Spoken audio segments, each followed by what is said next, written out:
Hey guys, my name is Victoria, welcome back to my channel. Today I'm filming a video which I have been asked to do by I think at least 2 people, so I'm gonna do it. No, today we're going to talk about classics. Where to start, are they even worth it, little tricks and hacks that I can tell you about. First of all, a disclaimer. I am fond of classics. Not only because I do enjoy a story or two that were written before like 2000, I don't know, and that is a problem in itself. They have a huge value in our society nowadays. And I love understanding things. I love being able to watch a movie or a show or read another book and certain books get referenced or certain characters in books get referenced and I know what they're talking about. I think this is the primary reason why I put up with reading classics. There's another problem. Most books that are considered classics, especially English classics, are mostly written by white cis hetero men. There's a problem with that in itself, and I believe that especially books that are read in school everything needs a reform. Everything needs like a rebirth of different things, of different authors. Like throw out some certain books because we do not need to talk about them over and over again. We have done that for the past 50 years. Can we do something else? I do get that. But even though I think that classics are overrated, and I know that there are classics out there that were written by women, written by people of color that need much more appreciation than our good old white men, I do think that some classics are worth reading. You do not need to read them, but I'm gonna give you some of my favorites that I read and that I think are worth it and that I think are actually fun to read and lets you dive into that world of, hey, this is like, it's been such a long time since this came out and I understand it and I'm able to understand future references because that period of time, especially like 1800, it was like filled with literature, with people starting to write fiction in a huge amount. And I think certain things were coined back then that have a huge influence on our society now. Just like the Bible. I was raised Christian, so I can only speak about that part. But Christianity and the stories of the Bible inspired so many things, inspired so many ideas of things that are now believed to be, like, in my favorite word, canon. There was just a lot of influence, and these books do have a lot of influence, though you can argue if they are justified or not. But I'm gonna give you, I think, 5 of my favorite classics today. And also another disclaimer, I have not read many, okay? I have not read like the most famous ones, still have to read Frankenstein, still have to read Dracula. Let's just say lots of books. And I do not have to read them by society. Like I'm not forced by society or BookTube or anyone or my English like degree that I'm working on. It's simply because I want to. I want to read these books. I have fun reading these books and I love diving into that world. But I do not have to read them, and you do not have to read classics, honestly guys. If you think that's a waste of time, then don't read it. Before we dive into the 6 books that I'm going to present to you that for me shed a good light on this, you can kind of call it genre already, of mostly slow-paced books, I want to give you a few points. First of all, I highly recommend not buying any classics unless you are a collector in like bougie or new editions. Most of the time the new editions are pretty ugly. I highly recommend you to buy them secondhand. Mostly they're like €1, or even better, there are plenty of ebooks. Plenty.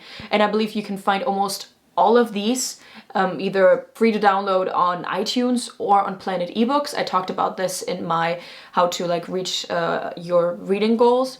So definitely check out Planet eBooks for all of these books. And if you are in school, yeah, I know that your teachers want you to buy that book and then want you to buy a certain edition so you're always on the same page and stuff.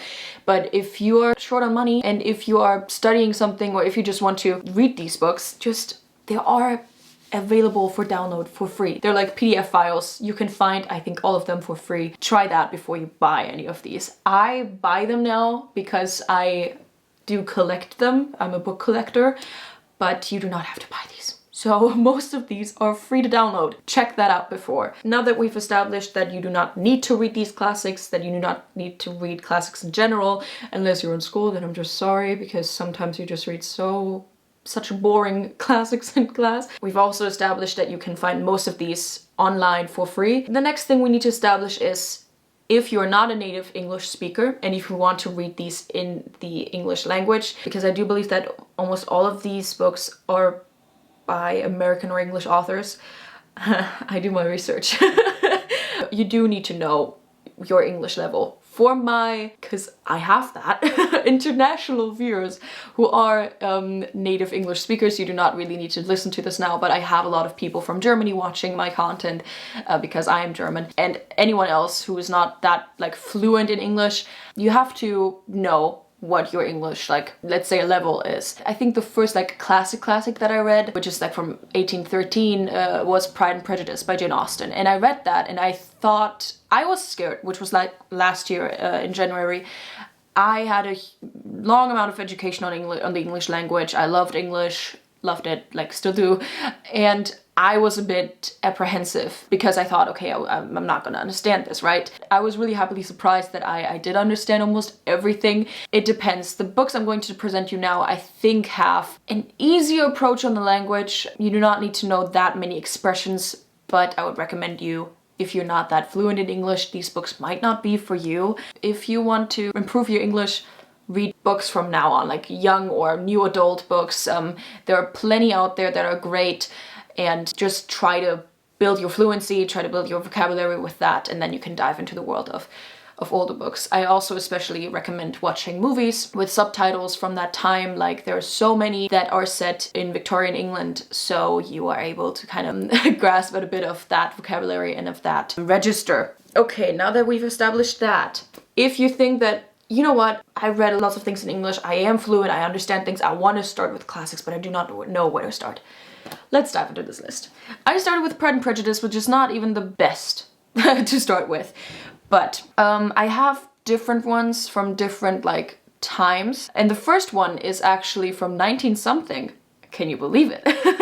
The first one I'm presenting was published in 1945, and it's Animal Farm by George Orwell.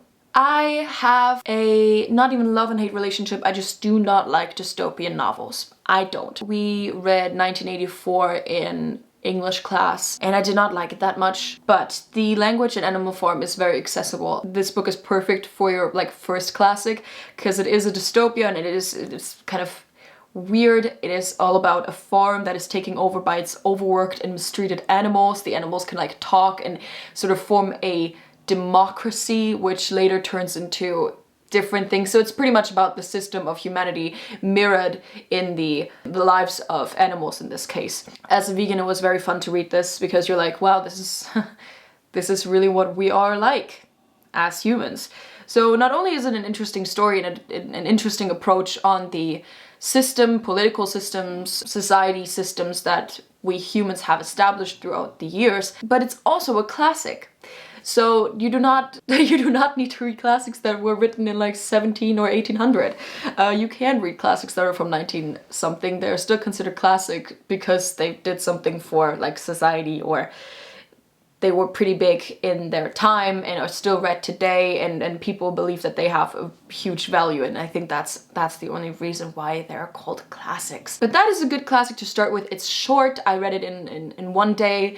The language is very accessible. It does not have this like bougie, poetic, flowery thing that is sometimes a bit exhausting when you read classics, for example, like when you read Oscar Wilde, or even worse, Shakespeare. So you do not have this like metaphorical language in that, in those books. Or in this book. I can recommend 1984 as well if you like that sort of stuff, but I'm just not a huge fan of dystopian novels.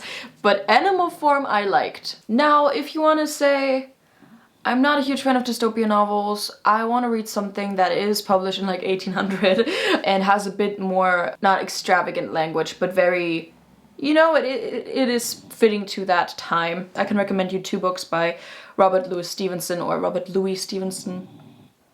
Oops.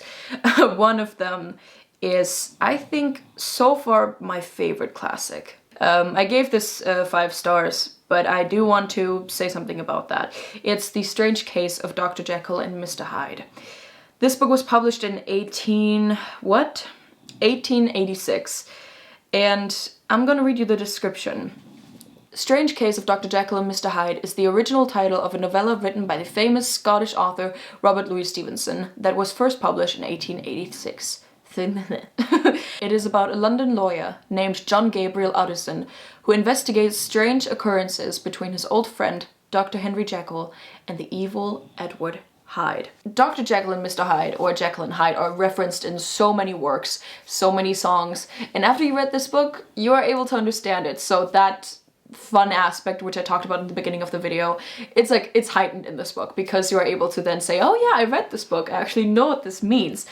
Dr. Jekyll and Mr. Hyde is, again, kind of like a murder investigation. Utterson investigates and cannot wrap his head around, like, who killed this person.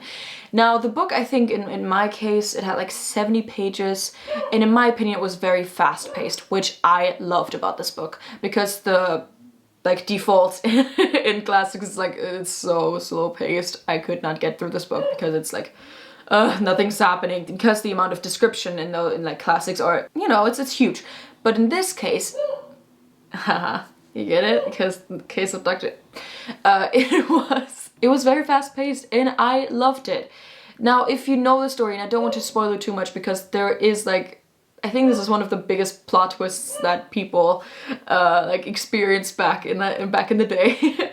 I do not want to spoil that now, but this book is not a good representation of a certain neurodivergent case. I can't really say this without spoiling too much, but if you know Dr. Jekyll and Mr. Hyde, if you know this case, then you know that there is a certain representation of something that is just not well represented.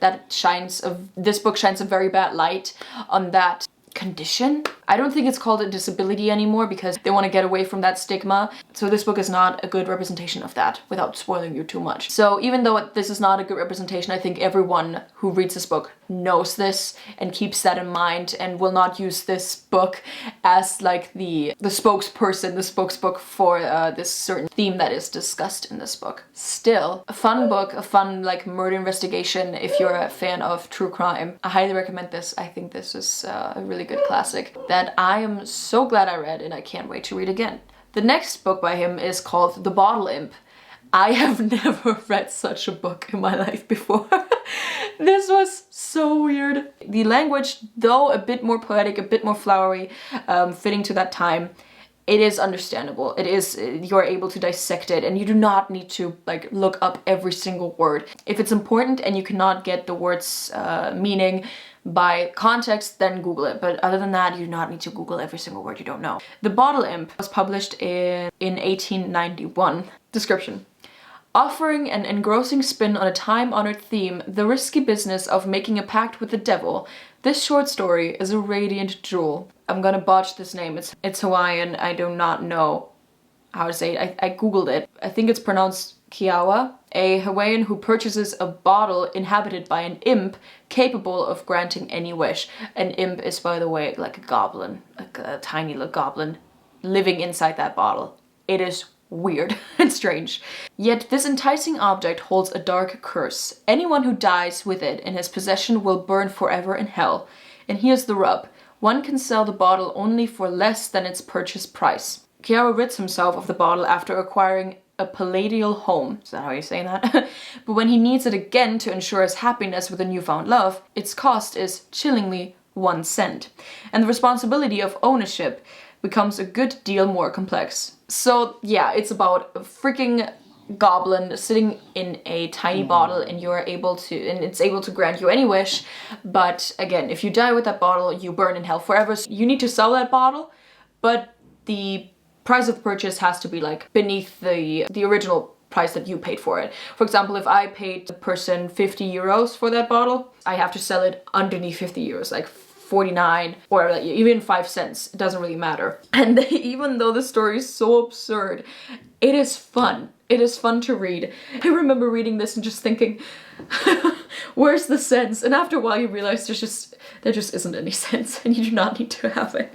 It's a funny story in the same kind of style that Dr. Jekyll and Mr. Hyde is written, but very different tone, and yeah, very short again, so you're able to understand it. The next one is also pretty short. It's Alice's Adventures in Wonderland by Lewis Carroll. I believe a story everyone is familiar with, and if you know the story, especially like, guys, read fairy tales or anything that you are used to, that you know the story of. Look up the summary before you read the story, because then you are able to understand things much better. Good hack for Shakespeare, by the way.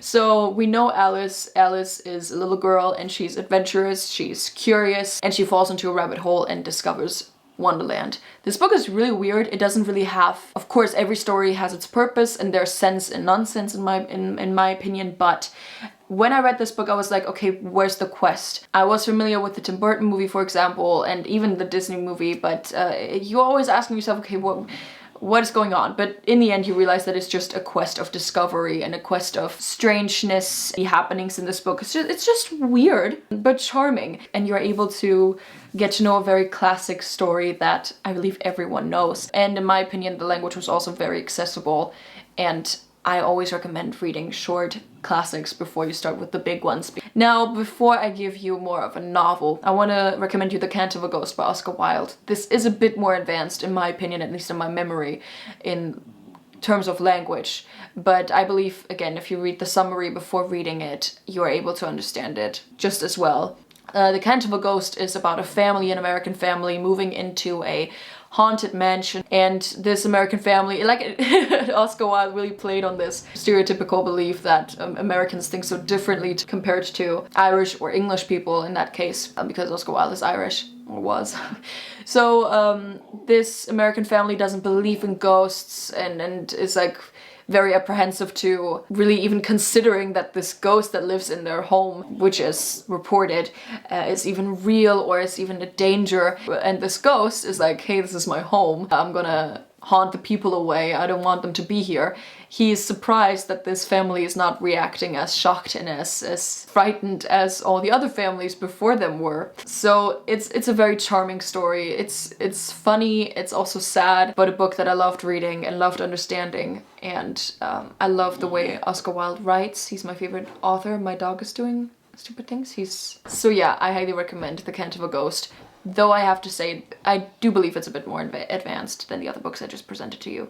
And the last book I want to talk about is a novel. As I said, it's a tad longer than the others, and it's Rebecca by Daphne du Maurier. This book came out in 1938, so the language is accessible, it is understandable, but it is a bit longer.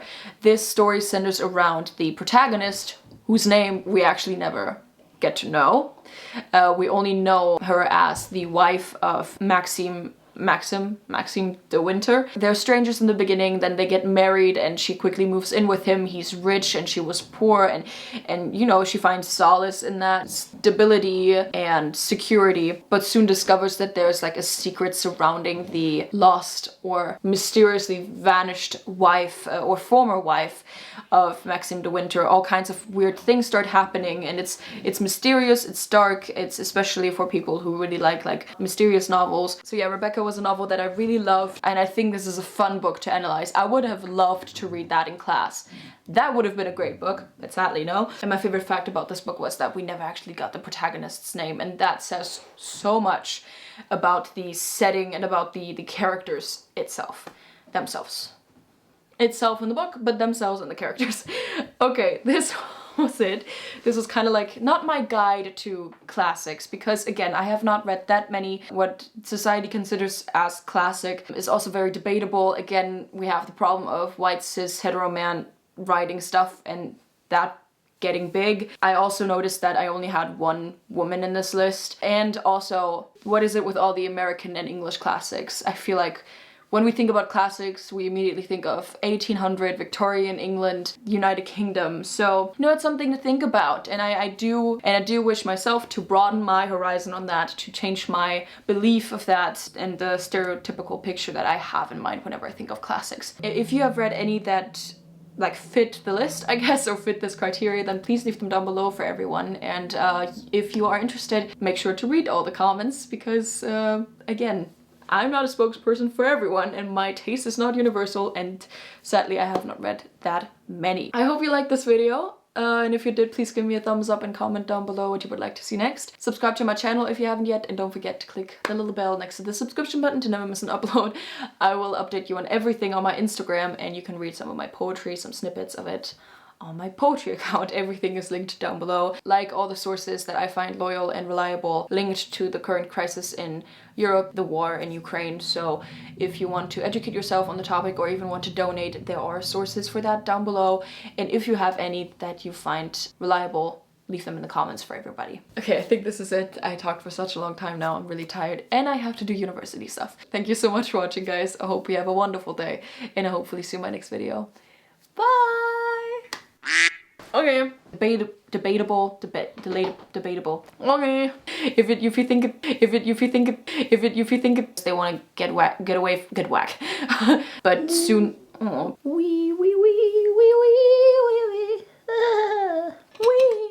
Out of context, and if it's very important and you cannot get the words translate and well, God. Bye.